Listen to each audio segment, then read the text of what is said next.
How's everyone doing tonight? My name is Robbie Bateswell. I'm with ABC News here in Chicago, and I am so thrilled to be here with all of you tonight.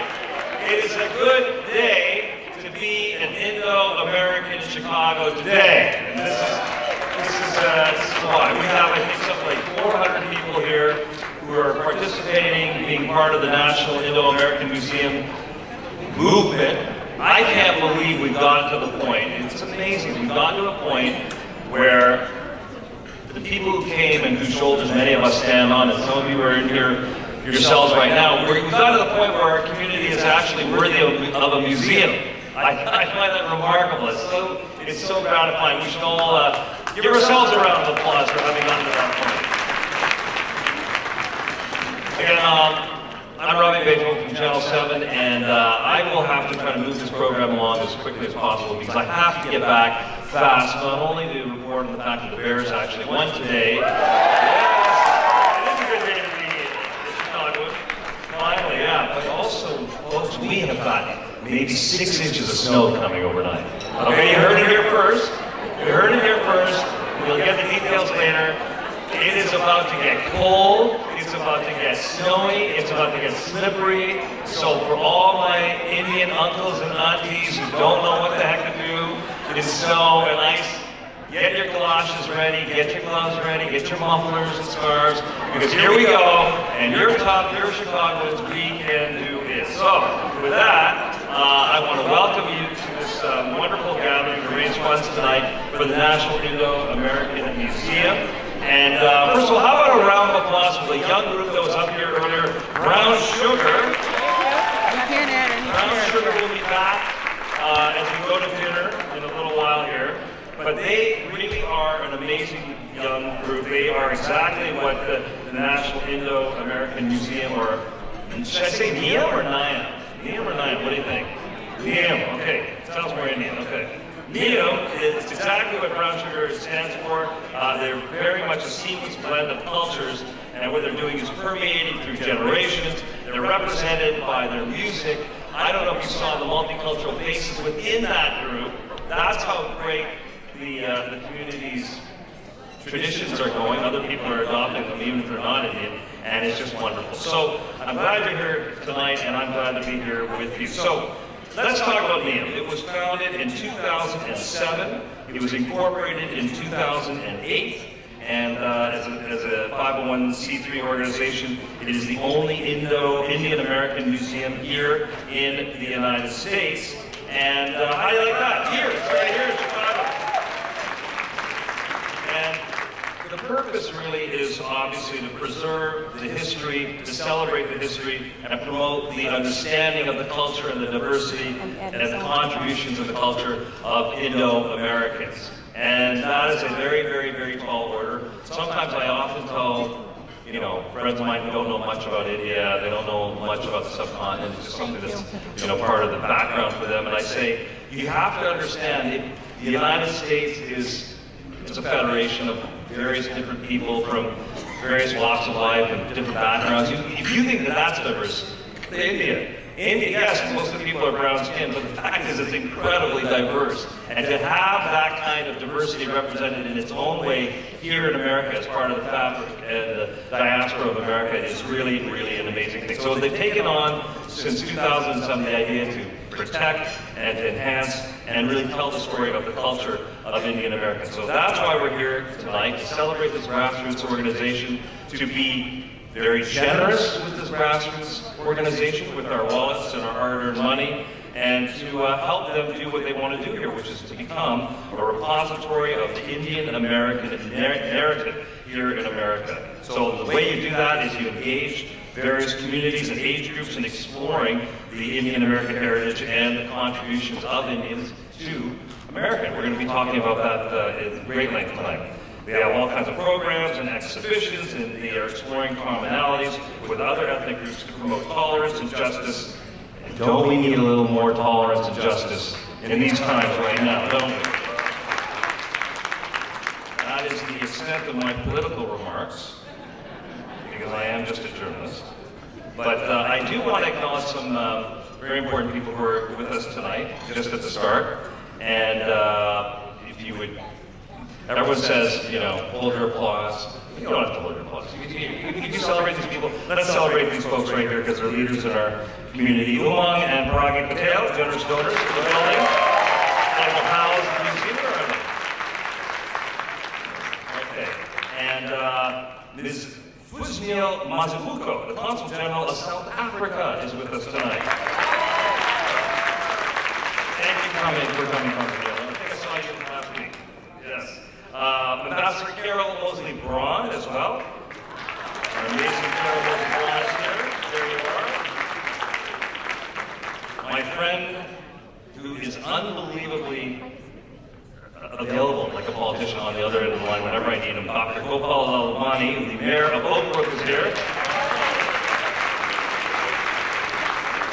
And Dr. Suresh Ray, president of AAPI, the Association of Physicians of Indian Origin, also want to mention that. And as well, my friend, a very accessible public servant in Chicago, who's always willing to give me a quote when I have like no time to spare, and it's right on the money. Alderman Walter Burnett from Chicago, 27th Ward. A great friend of the Anglo-American community. Alderman, thank you. And his wife. Thank you very much for coming. We go from here now. It's time to introduce, talk about brown sugar, and they will be back again. It is now time to introduce the president of NIAM, Dr. Padma Rangaswamy. And yes, we can have an introductory round of applause. Dr. Rangaswamy is an immigration historian and a published author who has written extensively about Indo-Americans, and she has taught courses at major universities on world history and immigration cultures. She is very passionate, as you might imagine, about preserving and documenting and promoting the understanding of Indian American heritage and history and culture, both as it started in India and here in America, because that's what the story is. Please welcome Dr. Padma Rangaswamy. I do want to say that never in my life did I dream that I would ever walk the ramp.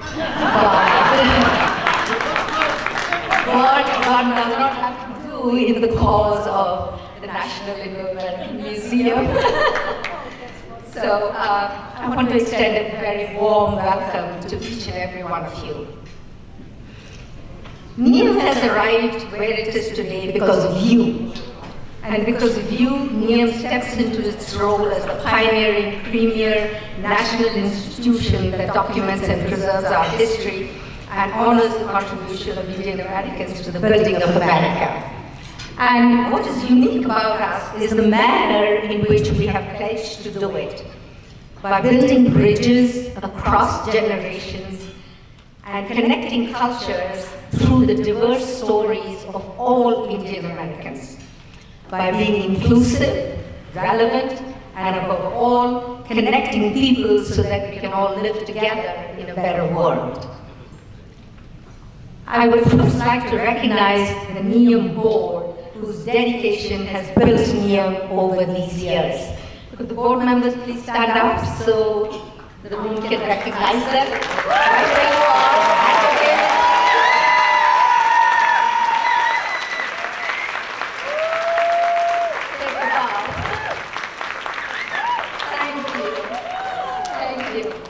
These are the people who have strengthened our program offerings, engaged our communities, increased our resources, brought NIAM to a firmer financial footing, and helped streamline our operations.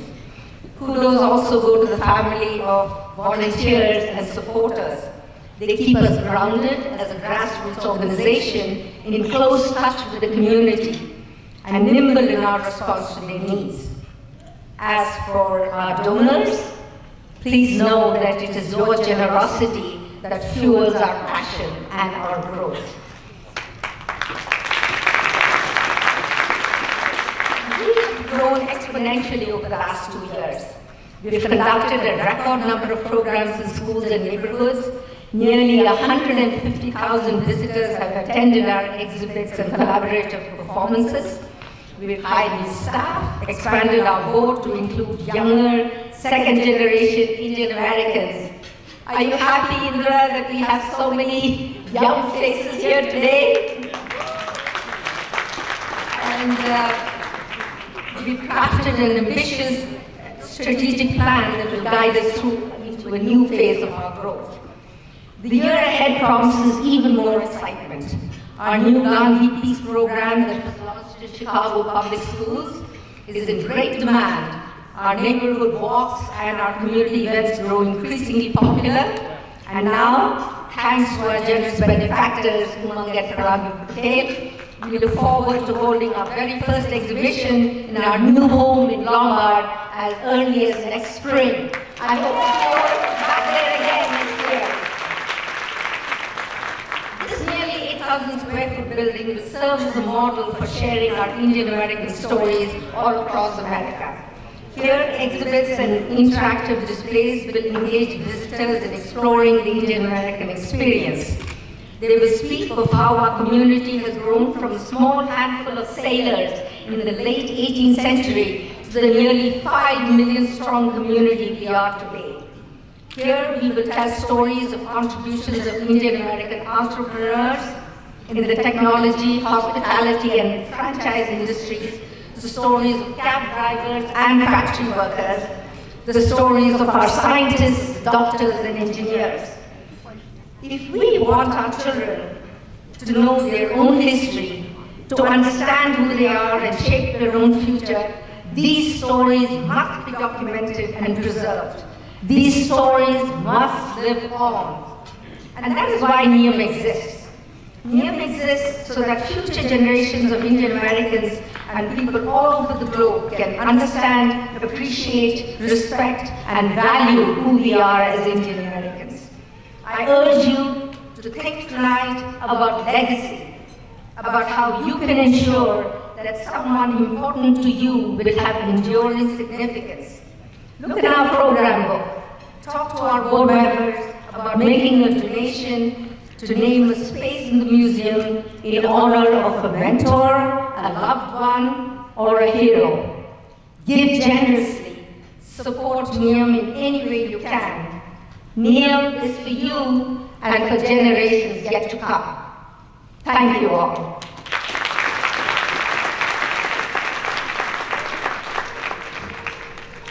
Padma, thank you very much. Everyone, please give Padma a big round of applause. Walking the ramp, absolutely. We should all think about the mentors and the. You talk about sailors from the 18th, 19th century, I should say. How many people here know or are the person who actually came over from India and perhaps did actually sail? My father sailed from Mumbai. There's still an amazing picture of him in 1961 coming to the University of Toronto, actually, in Canada, but he was on his way to London. And I stand on his shoulders, like so many children who were born and raised in North America. And just to square the circle a little bit, the day there's an amazing picture of my father with my mom, and she's holding my elder sister, who at the time was, I think, 2. And there's that look on their faces where they're excited, but they're sad. They're young, and they have no idea what's going to go on, but they know their future's in front of them. They know their future's about going forward. That also happened to be the very day, as he left, that Barack Obama was born. The very same day. Very same day. So we have all come full circle, haven't we? Indeed. So that little story, think about your mentor when you are digging into your wallet and your purse to be a contributor here tonight. Now I'd like to open up to the bigger part of the program here tonight, and it's going to be really cool. You're going to have a conversation here, and it's going to be led by the founding and current board member, Lakshmi Menon, who's going to be coming up. Lakshmi is a co-founder of NIAM, a member of its board of trustees, and a long-time community volunteer. She's going to come up and talk a little bit about what she's going to do and how she's going to introduce our guest panel. Come on up.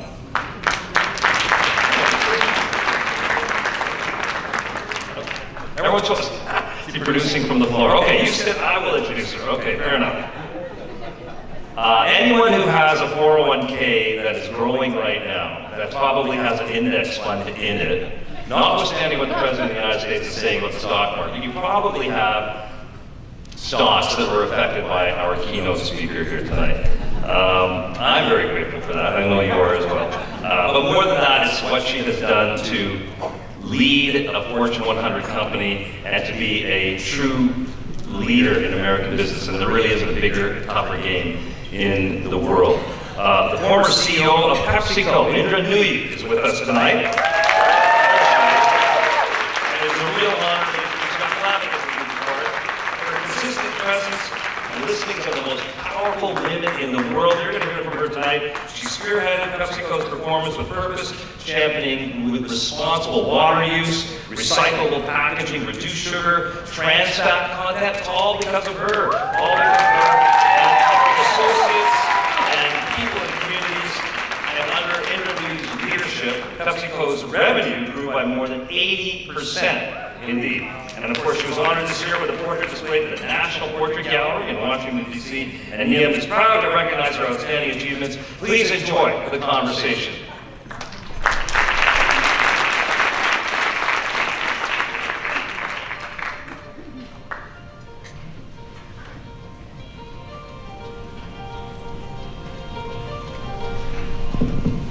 Good, sounds good. Thank you for coming. We are so excited that you're here today. You and I used to live in Chicago for a while. Actually, just down the road from Mumbai, in GALA. Oh, in GALA, okay. So there's a walk down memory lane first. Yeah, it's a bit of a homecoming. Yeah, when we were young, newly married. Yep. We got a golf there.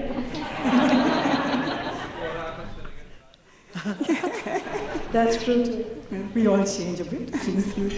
But so welcome back to Chicago. And we've all read and heard so much about your journey to the top at PepsiCo and your remarkable achievements. So today, perhaps we could talk about the other road that's also a part of that journey, the road that took you from Indian grad student to Indian American cultural touchstone. And it's something that comes very close to anybody who's immigrated from somewhere else and would like to understand what you've gone through. So, but tell us, you were growing up, you were this cricket-playing, tree-climbing, guitar-strumming girl in a conservative Tamil Brahmin family in the conservative city of Madras, which became Chennai.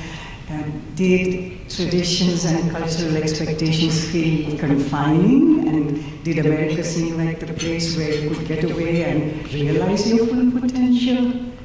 Well, that's a loaded question, actually, but let me paint the picture a little bit, because if I played in a rock band, playing cricket and climbed trees, clearly the environment was not confining.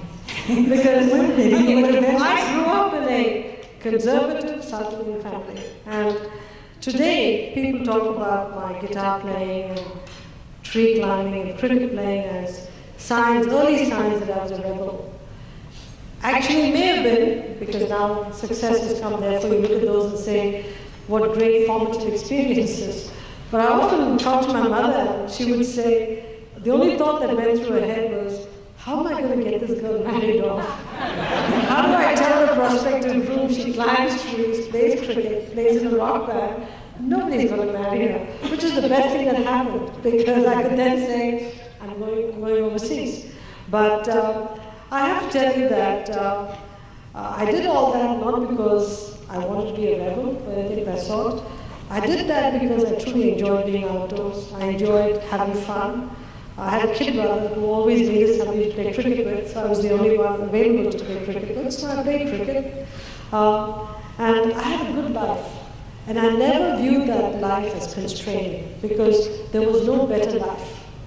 So when there's no better life, you say this life is the best you can have. I had parents, I had a lovely home, we had lots of uncles, aunts, we had good schooling, good education, we had tremendous discipline, we got whacked if we didn't listen to them. So none of that was an anomaly. I viewed all of that as very normal and non-constraining. And so I think it was a good life. So coming to America wasn't some kind of liberation for you? Not really. I think America was always a dream. In the 70s, when I first started to get introduced to the United States, and through books, going to the US Library in Madras. America was always the dream, the greatest cultural phenomenon that was happening around the world. The best movies, the best innovation, everything came from the United States. And so it was the beacon of hope and excitement, not necessarily a place you were running away from, India, but a place you were running to, which is the United States. So we have to make sure we understand that I wasn't running away from anything, I was just running towards the United States. That's very true of a lot of our countrymen. We just came here to better ourselves educationally or in our professions. And we were very lucky. We came from one great democracy to another great democracy. So in many ways, I am a product of two great democracies. So I consider myself incredibly fortunate for having gone through this experience. So because of that, I think maybe Indian Americans do tend to maintain ties to the homeland because they're not trying to forget. But yet, coming here, did you ever feel conflicted between your Indian identity and your American one? Did you feel there was a need to keep the two separate so that you could succeed in America? I'm wondering if there was a Clark Kent Superman kind of thing going on. People ask me this question often, and I am Indian born. I'm not going to run away from that. I don't intend to be anything but that. I've always tried to be just authentic and true to myself. I look in the mirror and I see somebody who's born in India, happily born in India. So I'm not going to hide anything about it. I've been a lifelong vegetarian. I don't smoke, I don't drink. I don't miss it because that's the way I was brought up. And I didn't think that I had to change all that just because I became a CEO. Our home is a tasteful home. It still has a little puja room, and I don't flaunt it, but it's there for me. So our family has maintained its roots and its cultural heritage, but we've also adapted and completely become immersed in the American way of life. I love American sports. I love American music. We have a lot of friends in our town, who are born and brought up here in the United States. So I don't think I had to give up my Indianness to embrace America. I think there's a way to be authentic with both sides, because if you try to be something else, you're putting in so much effort to be something else, and occasionally you slip up, and people know you're a bit of a fake. And so the best thing is just be yourself, okay? And that's what we've always tried to do, just be ourselves.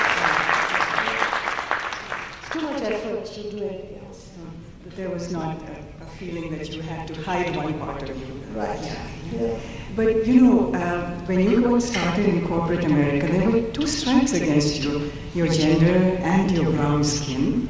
Along the course of your career, obviously they became non-issues and maybe even turned into assets. What was the process that made that happen? I was wondering, was it a series of constant battles to prove your worth? I think so.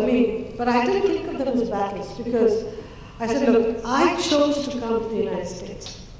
I chose to be in corporate America. Started as a consultant and moved to corporate America.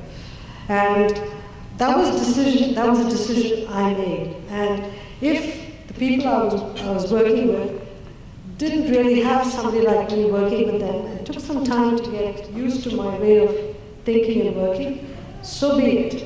I had to adapt and, bend into the situation. So every place I went, I'm going all the way back to 1980 when I started as a consultant.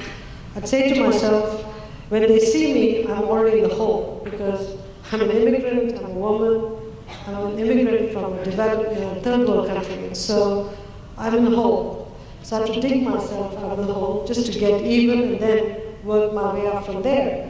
But that was great for me, because I had to work harder and prove myself more. So when people really noticed me, they said, wow, this one's a keeper. And so all of a sudden, I became the best person on the team, because remember, in my mind, I was digging myself out of the hole. In reality, I may not have been in the hole as rising as people, but in my mind, I felt I was in the hole. Therefore, I worked harder and harder and harder, and I think I raised the bar for myself. And that put me in a positive light in the eyes of others.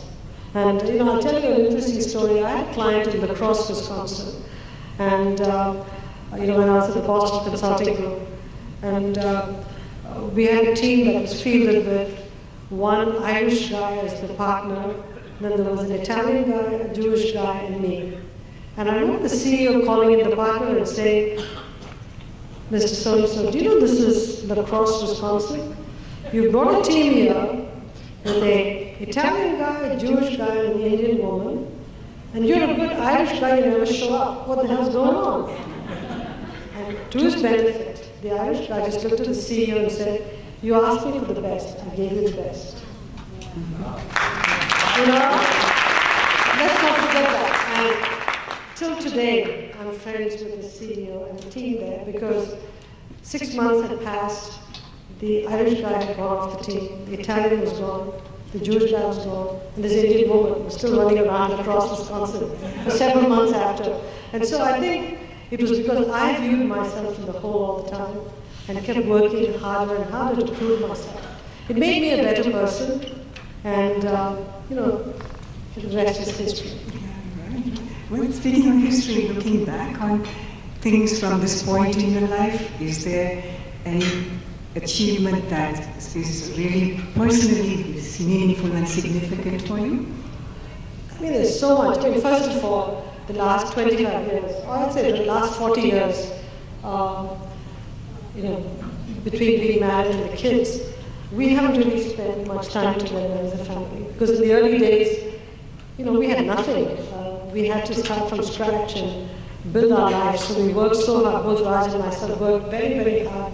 And the kids came, and with the job of the kids and managing all of that, it was a rat race, constant rat race. Not a bad one, but it was a tough road that we were walking on. Now we have nothing to worry about in terms of we are economically well off. Our kids are grown up, and we need to make more time for ourselves. So that's on my bucket list, to do that. I'm not successful so far, but I promise I'm going to do that in 2020. I promise. So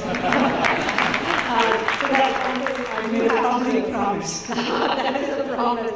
But I think more importantly, in the last year since I stepped down from PepsiCo, I've been able to do things that I wanted to do as opposed to what the job drained out of me. And I use the word drain because when you're a CEO of a big public company, it's a 24/7 job.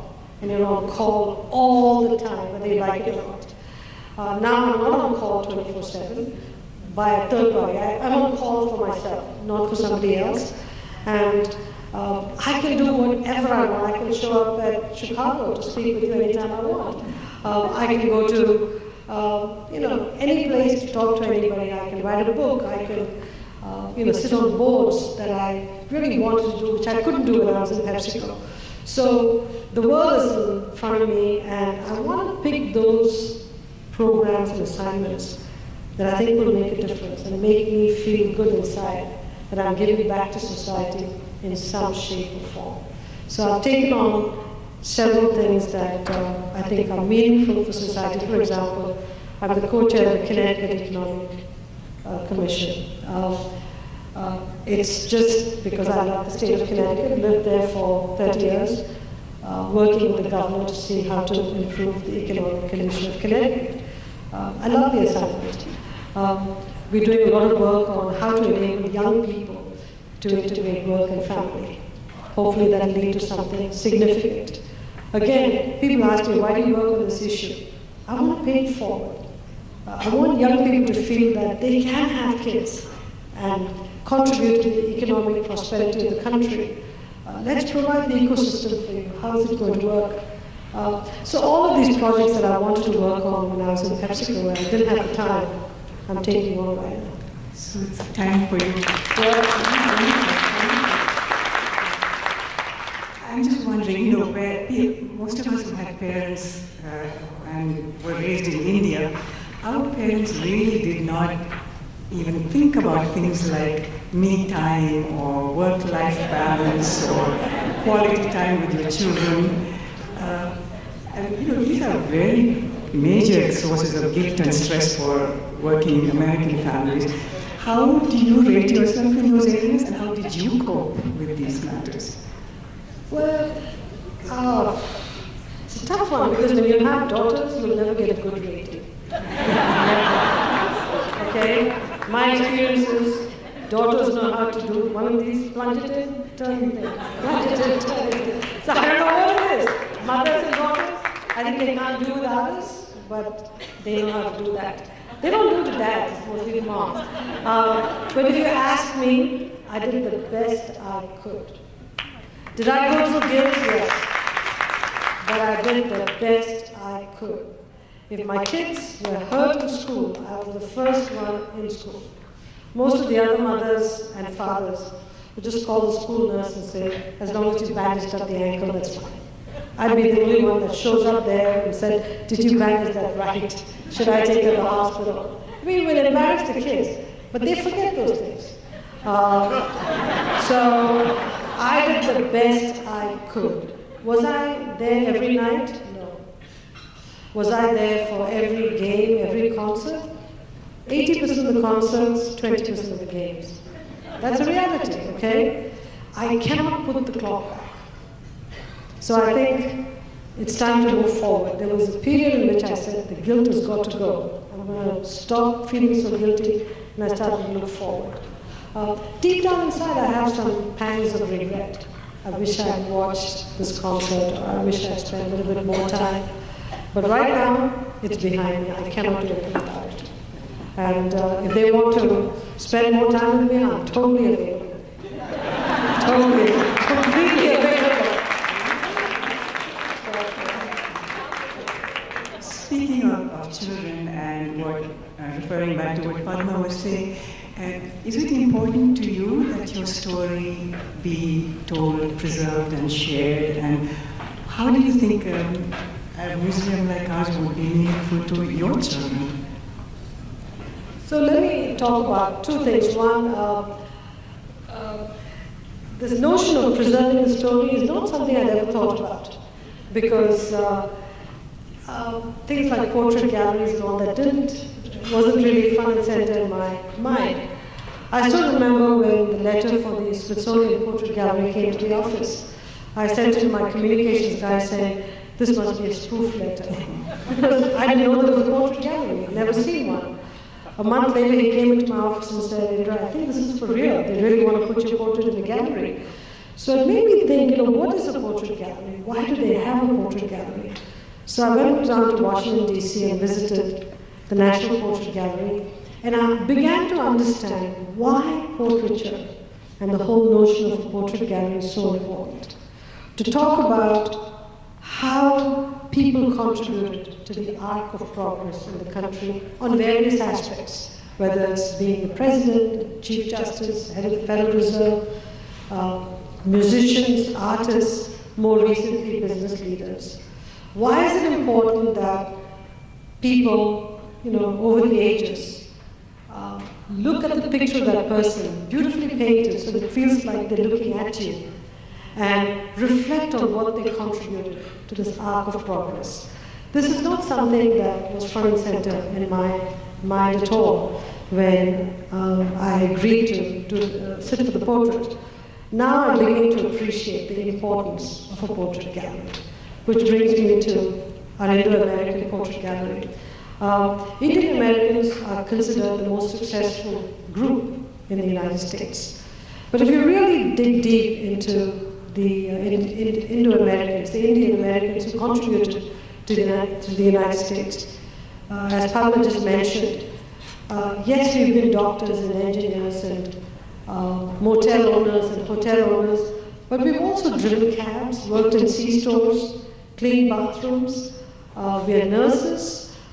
We are, sailors, and we're on ships serving fairly, labor roles. So I think in many ways, Indian Americans have contributed to the backbone of the country. And I have to tell you, many Indian Americans in Silicon Valley have started companies and been CEOs. I still remember the day that I was announced CEO of PepsiCo.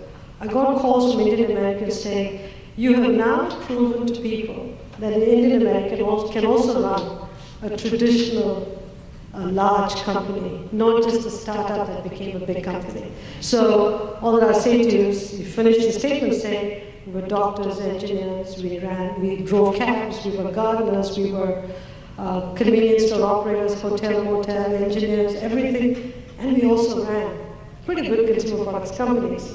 So I think we have demonstrated that as a community, if we put our heart and soul to it, we can be anything we want.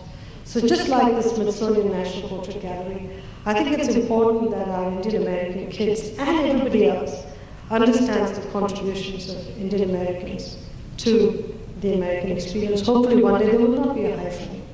And I hope we can contribute, and the young people can come look at these galleries and say, thank you for doing what you did to bring a little bit more respect to this community, acknowledge the contributions of that person to this community and to the progress of the country. So I think portraiture is a very, very important vehicle, and I'm glad you're doing this gallery. And we should say thanks to Dr. Umang Patel and his wife. Thank you so much for your contributions. Story, might there be one object you would select that would be the hook from which to hang your story on? Would it be a Pepsi bottle? Would it be a cricket cap? What would it be? There were some things on the shelf behind you in your portrait. That was, the question was, what was meaningful in my life? Which got me to that. I mean, clearly, my family, my parents, my husband, my kids, that's who I am. But the two other objects in the back of me in the portrait, one is the PepsiCo annual report, but it's an annual report which had several hearts there because I ran PepsiCo head, heart, and hand. So my heart was a big part of PepsiCo. So I picked that annual report. And the cap there is the Yale cap, because the Yale School of Management, which I went to, had a major, major, major influence in so many ways to who I am today. Besides providing a damn good education, the mentorship I got from many Yale people, and the doors it opened, and the camaraderie that exists with all the Yale graduates is something I cherish enormously. And so those are the objects. Was that a picture of your parents in the back? Yes, very much. In fact, the day that they got married is the picture of them, so they remain evergreen in that portrait. What would my story be hung on? I don't know, maybe a guitar that looks like a cricket bat, because I was always an outdoor person, loved music, loved life, loved everything that, made people smile. I mean, in any family picture, everybody else would be sort of typical glum. I'd be the only one smiling in the family picture. I was just that way. So something that reflects that inner me is what I would like to be remembered by. It's beautiful. We do have some people in the audience who want to ask you some questions, and we selected about 3 from the ones we were given. So I think we'd like to start off with Anika Gupta. Where is she?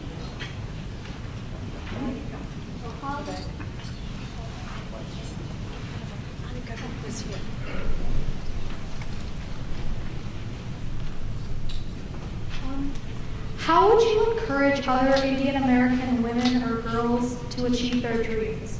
Were there any people who influenced you? Oh, how would I? No, first of all, there is no substitute for incredible hard work. I don't think you'd like me to say this, but at the end of the day, you're not going to inherit a job. You're not going to be pushed into a job just because you're good looking or whatever. If you really want to make it, you just have to work your tail off and be completely and totally competent in whatever you're doing. And in today's world where technology is changing everything we're doing, it's not just enough to be very good when you go into a job, you've got to be a lifelong student. You've just got to renew your skills all the time. So for all you young people who think once you graduate from college or graduate school, your learning is over, think again. The tough part is just beginning. So there is no substitute for that extremely hard work. The one thing I'd say to all of us as a community, we can all get great jobs or build great businesses, but if it's not built on the base of integrity, the fact that we will never do something wrong, always run our business or our job with integrity, I think that we will bring shame upon the Indian American community. And I'd like to leave that as, I think all of us should remember that, because at the end of the day, we are a proud community for so many reasons, but a few bad apples should not cast a cloud on the community. So integrity is very, very important. And as far as role models in my life, I haven't had one role model. Many, many, many people have served as role models. Anybody who's got a piece of advice from me, I take it. And if I don't decide to follow it, I go back and tell them why I'm not going to follow the advice. And so I don't think I had just one role model. I had many, many people that I sort of emulate and learn from as I go along. But thank you for the question. And we have one from Orko Bachi. Where would we find him?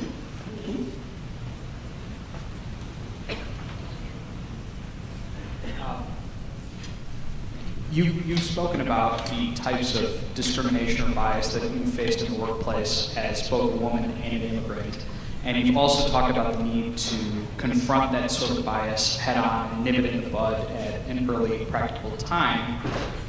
In addition to confronting that sort of workplace bias or discrimination at an individual level, what kind of structural changes have you instituted or seen other companies adopt that has successfully reduced workplace bias or discrimination? Great question. We've made progress, a lot of progress over the last decade or two, but we still have a long ways to go. The best way to start to address bias in a significant way is if you get the numbers into the organization of people with diverse backgrounds. And I give a lot of credit to my predecessor, Steve Reinemund, who ran PepsiCo between 2000 and 2006.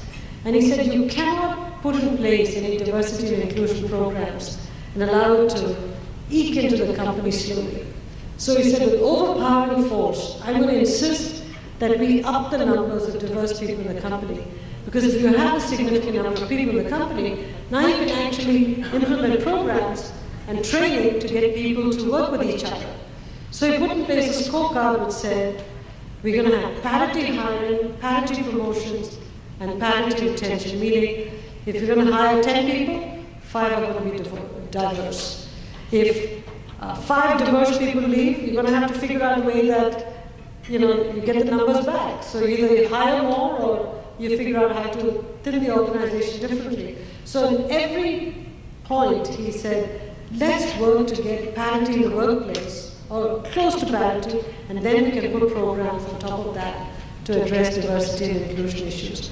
And this is not just diversity and inclusion, it's diversity, inclusion, development, engagement, the whole thing. Because we hire diverse people, and we go through inclusion training, but we don't make them feel wanted, which is, wasting talent.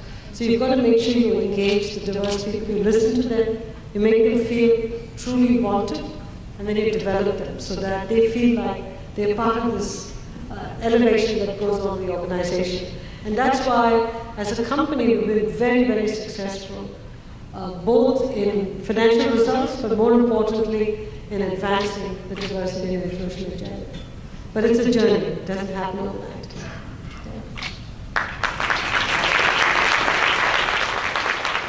I think we have time for one more question. Okay, Lavanya Sridhar, where are you? Thank you for the opportunity. I'm at PepsiCo, so thank you. It's awesome. Thank you. Just generally, you've always been ahead of the curve. Really, like health and wellness is a great example of really driving PepsiCo. So just curious on kind of the secrets and how you brought the organization along and kind of breaking barriers to do something new. And I just use health and wellness as a topic, but just in general, like how do you bring people along and break barriers? I think, again, another great question, Lavanya, thank you. When we started this journey on PepsiCo to change the company, we didn't just say we're going to do health and wellness. We started with a look, outside-in look on the company. We said, what are the big mega trends that are going to impact the company? And we identified the 10 mega trends that are going to have a major impact on the company over the next decade or two. Now, it's very important when you do the mega trend work. If you get people within the company to work on them, they'll do it inside out. So they'll do incremental mega trends. They'll call it mega trends, but it's really incremental trends. Because when they do the work, they're always thinking to themselves, how am I going to execute on these mega trends? How am I going to deliver my numbers? So it's very important you get people who can think broadly, who can think outside in to frame the mega trends. Once you get the mega trends, think hard about how are they going to impact you? When are they going to impact you? There are books that have been written about change. And the best line I've heard is having an Ernest Hemingway book which says, disruption comes upon you gradually and then suddenly. Okay?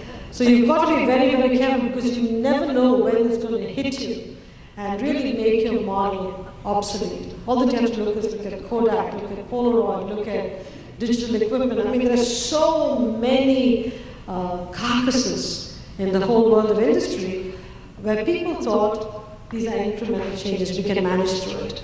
So once we identify the megatrends, from that we derive performance with purpose, which is our program to change the portfolio, become more environmentally sustainable, all of which required investments, new capabilities. So we took this whole megatrend work, trained our board first, because if the board is not behind you, you can do nothing. And then we took it on the road to our people. I mean, there's a great lesson from history when Woodrow Wilson was president and he wanted to bring the United States into World War I. There was no internet or television to do any broadcasting of the message. So he recruited men and gave them each a speech of 4 minutes in length and told them, go around the country and give these 4-minute speeches. And then after you finish, recruit another band of people to give these 4-minute speeches. These people were called the 4-minute men. We learned from history. We hired our own version of, or we recruited our own version of half-an-hour people. We gave them a deck, we gave them a video, and said, go around the world, tell the story, tailor it for each country. And I was on the road all the time talking about it. What was interesting is, I thought it was going to be a difficult task. It was not, because it was such an obvious transformation we had to make, because many of our employees were already eating and drinking healthy. They already were worrying about the environment. So many of the issues that we were talking about as megatrends were already taking root in our employees' lives. So it was much easier than we expected. So when we got the message out, we reinforced it several times, stayed on the message for a decade, put the investments behind it, put the capabilities behind it, and got rid of the people who didn't get on the same page as us. People knew this was for real. And the rest is history.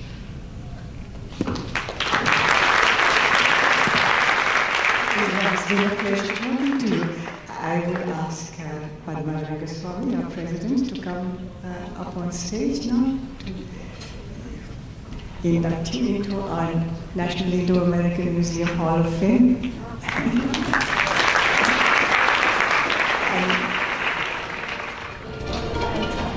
think we would request Dr. Umang Patel to come on stage too for a moment.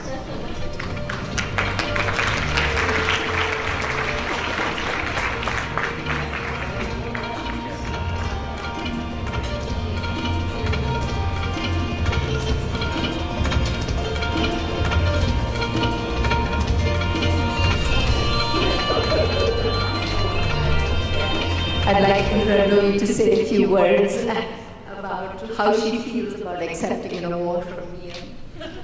Well, I'm honored actually to be inducted into this museum. I think that the fact that you created this museum is fantastic. The fact that Dr. and Mrs. Patel have donated the building is really spectacular. But this is just step one. This is just like the first step of a ladder we're climbing. It's going to take a lot of money to build it out, it's going to take a lot of money to maintain it, And I hope the community gives generously. Now, I know as a community we give a lot of money for religion and spirituality. Think of this in religious and spiritual terms. Please. This is a temple to Indian American icons who, I hate to use the word icon for myself, but no, this is going to be a temple for those who blazed a trail, Indian Americans who blazed a trail, and they require a place in your spirituality and religion. So give freely, please. I know my husband and I will contribute freely. I'm just committing. But I want to thank you again, both of you, for giving the building, and for all of you on the committee who've had such a great clarity of thought and presence of mind to do this sort of museum. So thank you very much, and I'm truly honored to be here. And we'll have the award to you, before the evening is over.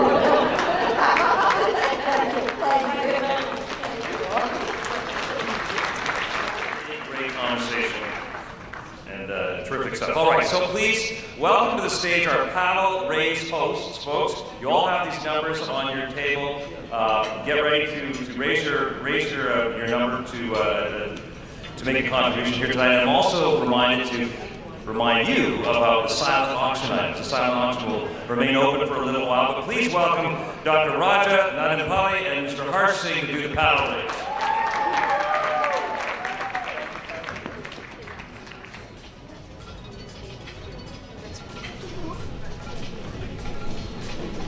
Hello, everyone. Welcome.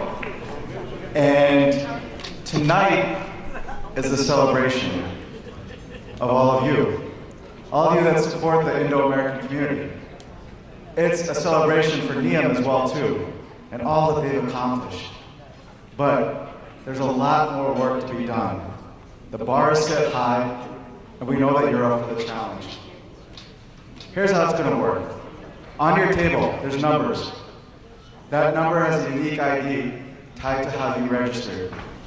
There are going to be different contribution levels. For the contribution level that you're comfortable with, raise your number and raise it high. Wave it around. And one of NIAM's staff members and volunteers will come by around your table to provide further instructions. You should probably know who is it that you're giving money to. So my name is Harsh. Allow me to introduce myself. And my wonderfully brilliant and youthful young lady colleague here, Raja, Really? Yes. will be the co-host. So Raja, please. Thank you. That was a lovely introduction, Harsh. Welcome, everyone, and I'm sure you all are having a wonderful time. We're going to make it even better now. Okay? So this is the time. The rubber hits the road. Okay? So we have a $50,000 donation from these wonderful patrons, Dr. Y and Aruna Ramalu.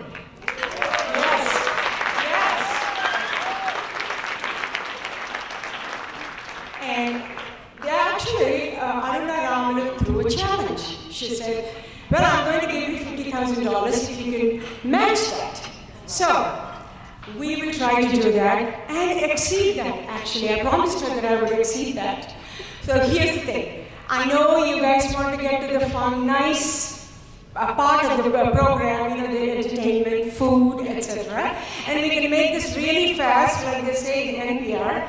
If you give me money fast, we'll leave you alone even faster, okay? So, for us to raise $50,000, the first $50,000, I should say, if 5 of you can give us $10,000 each, 10,000.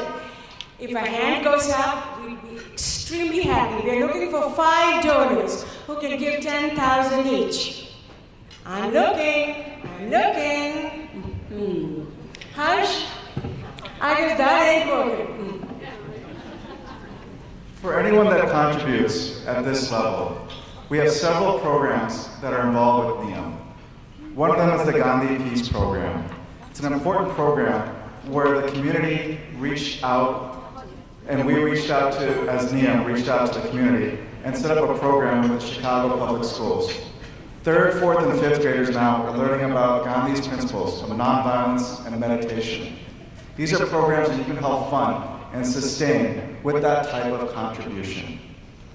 Ahimsa was a principle that was shared between Dr. Martin Luther King and with Mahatma Gandhi. These are the type of things that the children in Chicago within the public school systems are learning. You can be a part of that. Please consider contributing and deeply contributing to such an important cause. So if we can get 10 people to give $5,000 each, the next bid is $5,000, then we can actually cut this thing really short. How about that, guys? $5,000 anybody? We have Ashima Mehta there, $5,000. Anyone else? $251, $5,000. Anyone else? My goodness, 165, 10,000. We have a $10,000 donation, guys. Oh my God. A big hand, a big hand. Oh my God, you guys are not going to believe what Padma just told me. Oh, hush, I may pass out, you may have to hold me. The Nuis, our chief guest and the most benevolent host, they are giving $50,000.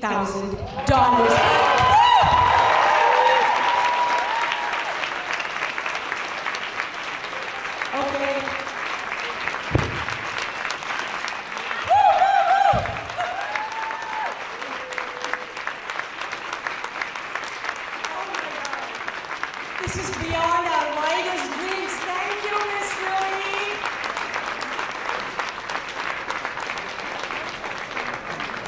Thank you. But you know, I kind of lied earlier when I said that I'll stop. We'll keep going, okay? Because we're a bit greedy right now. So, anyway, $10,000 here, $5,000. Anyone else? I don't want to miss anyone. Ladies, our volunteers. Oh, 107 here, $5,000, another 5,000. Girls, any more $5,000 up there? Oh, there's another one over there. Our volunteer runners, please. I'm so sorry, I don't have my glasses, I can't see the number. So, but I know that there is one more there. Awesome, thank you guys. 263. 363, thank you, 363. Yes, thank you, my husband gets me my glasses. Hopefully I'll do better. 264. Thank you, 264. Oh, there's another one. 249. Thank you. The Orozcas, my good friends. Fantastic. $5,000 from Gangwals, my good friends. Thank you. 5,000 from the Agaris. Thank you very much. Oh, my brother and sister-in-law, Vicky and Manjula Mokharala, are giving another 5,000. Yes! Thank you all. You guys are... I'm only doing this because Raja is my partner in singing. Yes, we can sing later. We'll sing about this, I promise. I want her to sing like a few seconds. Oh.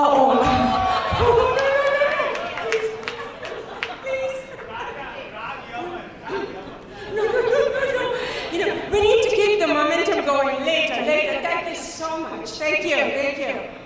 It's fun co-hosting with such a superstar.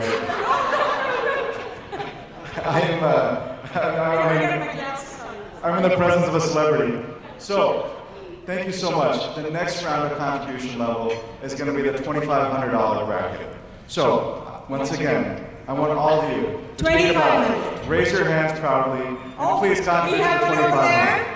I'm sorry, sir, I can't see. Can you bring the card so I can read out the name? Thank you so much. Thank you. Really appreciate that. Anyone else? Ravi and Nalini Saligram. A big round of applause. Thank you guys. You know, someone said it's not money that you really need to be a good donor. It's heart. So I want to pull on all your heartstrings, open up, and then via that, open up your purse strings too. So please, please, we're coming down the list. So 2,500, anybody? Anyone else? Okay. 2,500. Yes.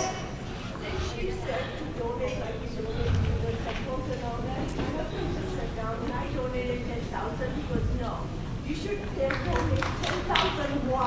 10,001! There you go. From the Tanis, sorry. $10,001. We just got an extra dollar, guys. This is wonderful. Thank you. I'm doing my job. All right. The next round of contribution level will be $1,000. 1,000. Come on, 1,000. Okay, this table is doing 142. awesome. Table number 2, 307, 142. I see 346. 190. Okay, 124. My goodness, I can't see the other number. 162 on the right-hand side. 296. Thank you. 140. Yeah. No. Not that. Back there, 135. 346. 177. I think table 7 had someone donated. 177. Thank you, guys.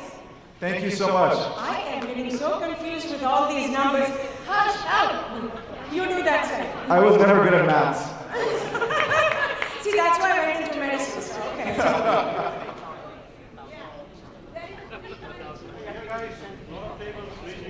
Drs. Lalmanani and Dr. Motiani are giving $1,000 each. Thank you. 296, 124, 342, 322. Table 14, 256, 148. Thank you. 148. Yeah, I hope I haven't missed anybody because you guys are just awesome. This is the most beautiful crowd I've ever seen. 148, I've said that. 359. 322, 240. Keep it coming, guys. Keep it coming. 250. Anyone else? You know what? This side is trumping this side. Come on, on this side. 355. All the way in the back corner right there. Yes. 205. Thank you very much. We have Dr. D. Stillwell, $1,500. Thank you.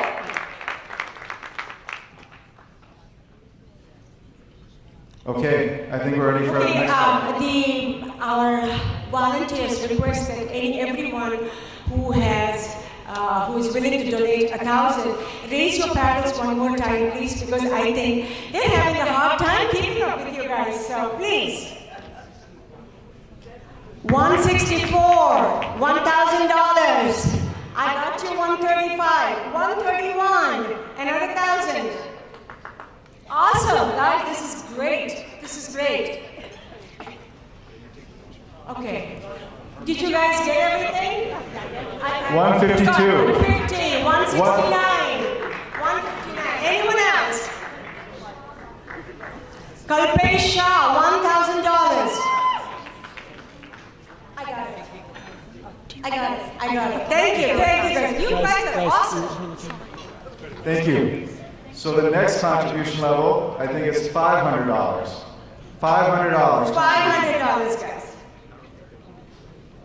140 and 366. Ooh, even with my glasses, I'm having trouble. Over there, table number 13. Yes. Table number 13. 290. 349. 348. Kuntal and Janine Shah, thank you very I'm much. so sorry, yes. 110, thank you very much. 110, thank you. Dr. Tapan Desai. Anyone else? Thank you. 266, thank you very much. 266.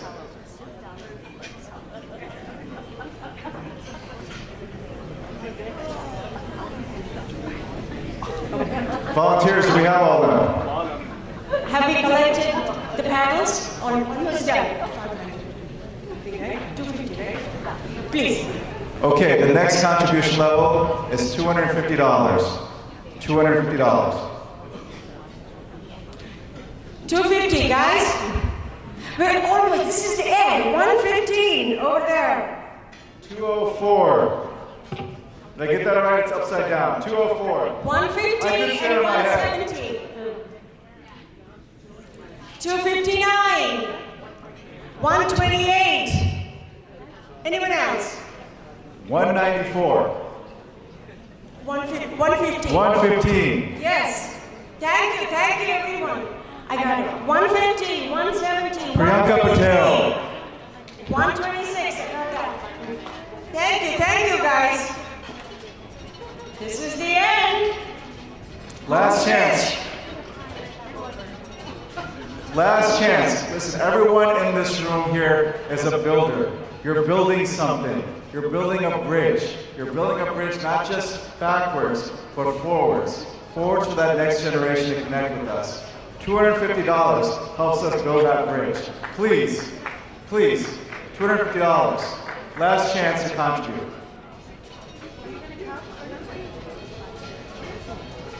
Anyone else? Well, Thank you all so much. Oh, we got one in the end. We got one in the right side. 224. 224. Thank you so much. thank you one and all from the bottom of our hearts. You should all be very You guys proud. are just amazing. Thank you. Thank you all so much. Oh, one more. 243. 243. Back one. Oh. 163 from Alderman Walter Burnett. Thank you so much. Thank you all so much. Enjoy the rest of the evening. We appreciate it. Good night. All right, Raja and Harsh, thanks very much. That's not an easy thing to do. Next time we'll build even more momentum and make sure we have like our telescopic lenses on so we can see all the numbers. That was incredible. I love the 10,001. Who was that? Who had the 10,001? That was someone over here. That was amazing. I do that all the time as well. All right, we're about to serve dinner, but before we have one more speaker, please welcome to the stage Illinois' first Asian American and Indian American to be elected to the state Senate. And he really is somebody who understands the issues that are helping Illinois to be really the place to be in terms of equality and justice for all. Please welcome Senator Ram Vinoba.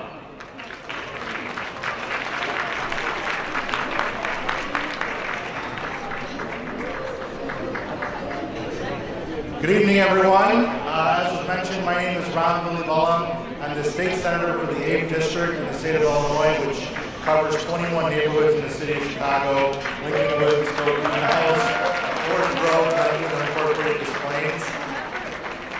It's an honor for me to be here. My parents originally came from India in the 1970s, and so I just want to say that my last name is Vinoba, which is familiar. My mother's maiden name is Mazumdar, which is Bengali, but they were both in Andhra Pradesh, so I speak Telugu and Kannada. So don't ask me about speaking Tamilian or Bengali, please.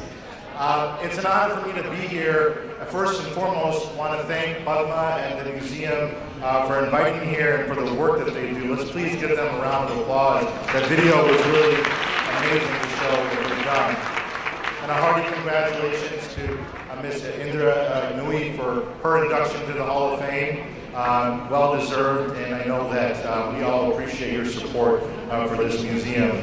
I just wanted to take a moment to talk about one, the work that I do in Springfield. I'm the only one, so I'm the only one that looks like us in Springfield. And it's a challenge, but it's so incredibly important because of what we've seen here today. We have to remember where we come from, but we also have to have a seat at the table. And as a result of being sworn in January, being the first Indian American elected to the Illinois General Assembly, I was proud to sponsor legislation that created an Asian American Family Commission to study how the state of Illinois can better interact with Asian American families. I was proud to sponsor legislation to help small business owners in the Indian American community. I was proud to move that we get $3 million allocated to create a first-of-its-kind Pan-Asian American Community Center, so we can all be under one roof, so that if you're a senior in our community, if you're a child looking for childcare, you can come to one place. So it's so incredibly important that we have that seat at the table.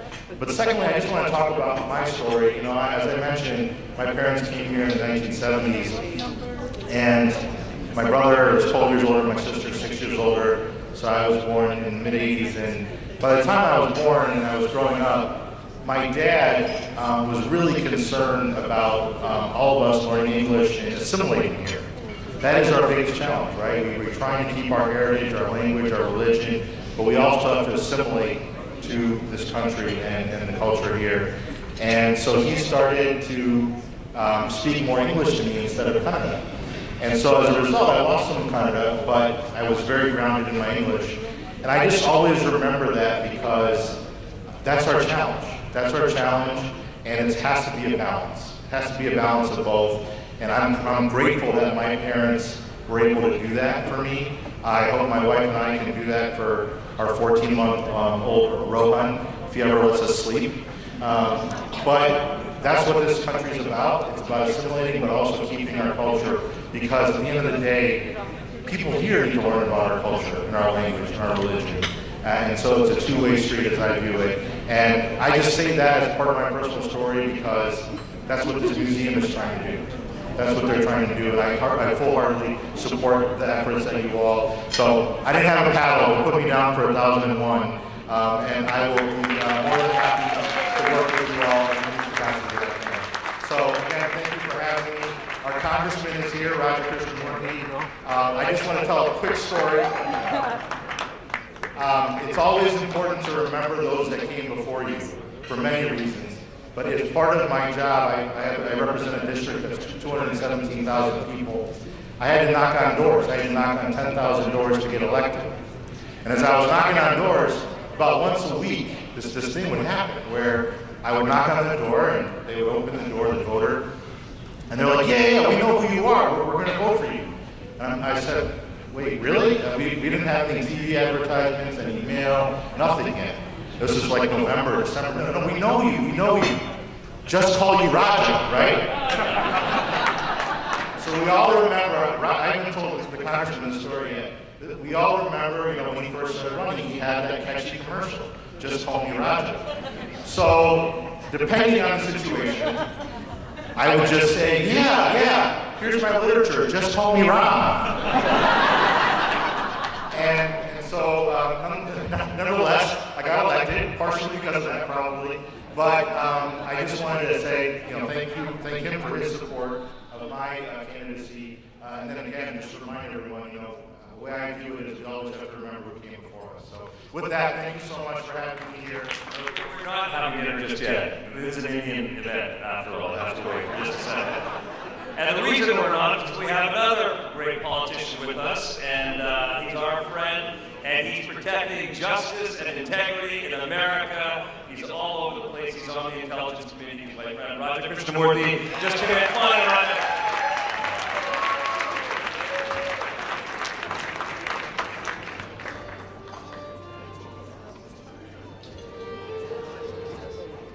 Good evening. It's so nice to come someplace they pronounce your name properly. I may have mentioned this before, but when I first ran 10 years ago, I said, "Hi, my name is Raja Krishnamurthy." And the person looking right back at me in Chicago said, "Roger Christian Murphy. Very nice to meet you." And then he said, "I didn't know the Irish made it to India." So it's so nice to be with all of you tonight.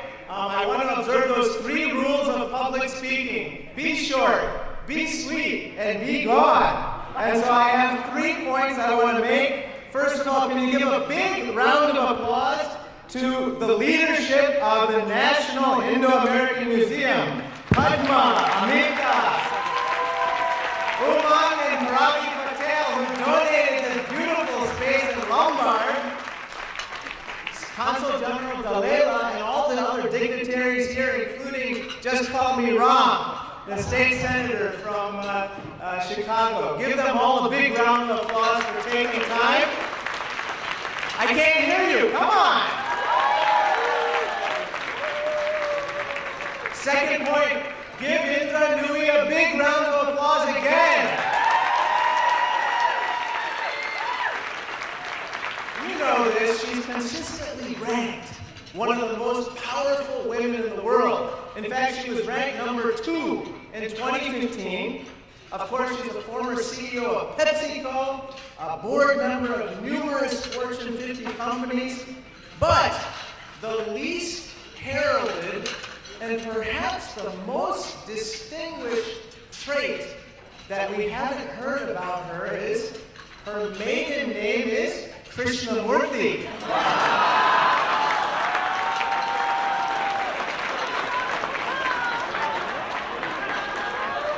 Now, I just want to make it very plain for everybody here, I fully support getting more Krishnamurthis the recognition they deserve. But on a serious note, thank you for your incredible grace, your strength, your wisdom, your talent that is on full display for everybody. And you are clearly one of the most revered women and people among Indian Americans, among all Americans for that matter. Am I right about that? So it's only appropriate that she be inducted into the Hall of Fame. Now the third and final point that I want to make is this. I want to congratulate the National Indian American Museum for its incredible work. I've been supported for many years, and we are about to embark on the next stage of its progress. But really, what distinguishes this museum is that it talks about you. It talks about you. You know, Indian Americans, of course, we know how successful this group of people are, but it wasn't like it was handed to them. And my success is based on theirs. As you know, I'm one of 4 Indian Americans in the U.S. Congress. I affectionately call us the Samosa Caucus. We're a small but spicy and powerful group of people.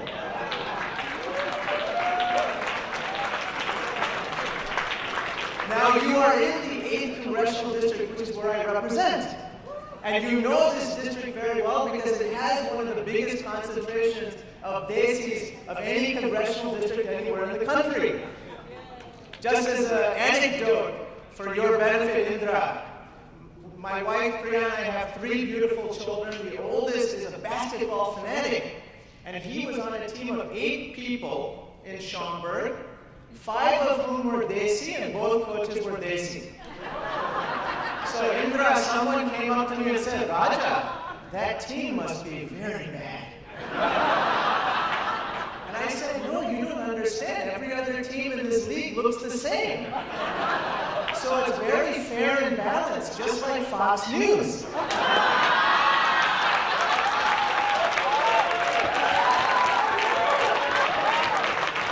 And so, you see, it's only appropriate that this district elect an Indian American to the United States Congress. But the reason why I'm there is not just because the 750,000 people elected me, but it's because of people like you, whom the National Indo-American Museums celebrating every day. Because you see, like my parents, I suspect most of you and your families came to this country with very little in your pockets. $8. But you brought your culture, you brought your values, you brought your education, and you brought your work ethic. And you worked tirelessly day and night to put food on the table for your families, a roof over their heads. You educated your beautiful children, and now look at you. You are a success in the greatest country the world has ever known, the United States of America.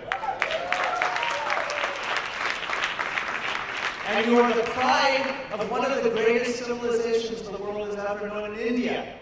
And so I stand on your shoulders to reach for the stars, to be in the world's greatest deliberative body, the United States Congress. But your trials, your travails, Indra's incredible hard work did not come without struggle. But you were able to surmount your obstacles, and you did it with humor. Let me share one little anecdote that I heard the other day that perhaps you're familiar with. You see, there was a Dr. Patel who came from India. He was a surgeon. He was one of the most successful surgeons, and he came here to Chicago, and his resident physician said, Dr. Patel, you are one of the most successful surgeons I've seen, but I need you to do me a favor. I need you to establish a rapport with your patients. Perhaps you can share something in common with them.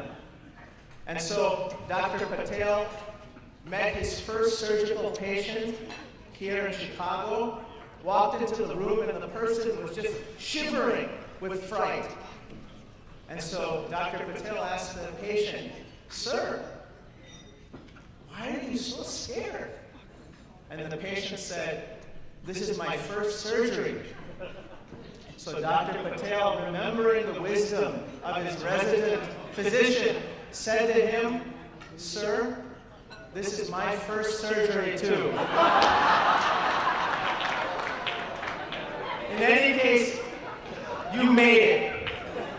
With humor, with hard work, you've arrived. And the National Indo-American Museum is here to celebrate you and all your accomplishments.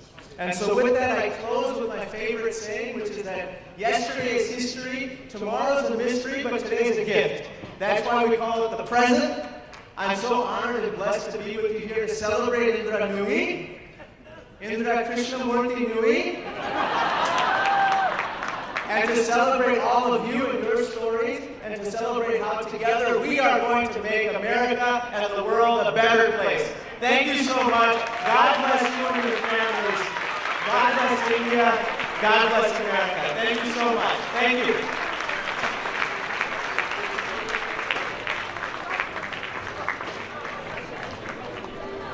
All right, let's hear for Raja Krishnamurti, everyone.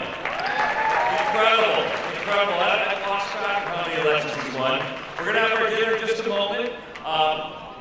I actually have to go because as I reach for the stars, I've got 78 minutes before a newscast starts that you are all going to be in. You're all going to be in. I don't know if it's on Channel 7 with the camera a little bit earlier. So I will say my good night here, but I would love to remind you of the silent auction. And please, for the vote of thanks, please welcome the chair of the GALA committee, Sujaya Rapani. Thank you so much. Thank you.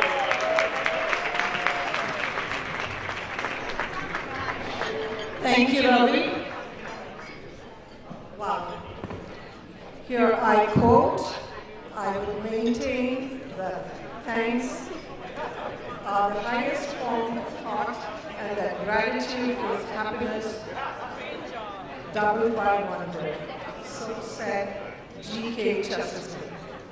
My name is Sujaya Rapani. On behalf of the Board of Trustees and the GALA Committee of the National Indo-American Museum, I would like to express my deep gratitude to all of you. A heartfelt thanks for all that everybody has done to make tonight a success. There are a few people in particular that I would like to recognize. Our deepest gratitude to Indra Nui for accepting our invitation to be our guest of honor. NIAM is grateful for the donation of its building from Dr. Umang and Paragi Patel. To all the invited guests, Congressman Raja Krishnamurti, State Senator Ram Vilivalam, Gopal Lal Milani, Mayor of Oak Brook, and the Consul General of South Africa, and Ambassador Kara Mosley Braun. All our advisory council members, your presence means a lot to us. To our illustrious MC, Ravi Bechwal, from the ABC News for accepting to be our MC this evening, and to Brown Sugar for entertaining us. We are grateful for your time and talent. Our sincere thanks to all our donors, sponsors, volunteers, Western staff, Glenna, and Nisar with your staff, who steps in and makes sure that everything goes smoothly. Last but not the least, thanks to the tireless work of our GALA committee and the full board who have brought this event to a fruition and made it a sold-out success. In the end, to all of you, your gifts to NIAM will help it to take it to its summit and leave a legacy for the generations to come. Thank you.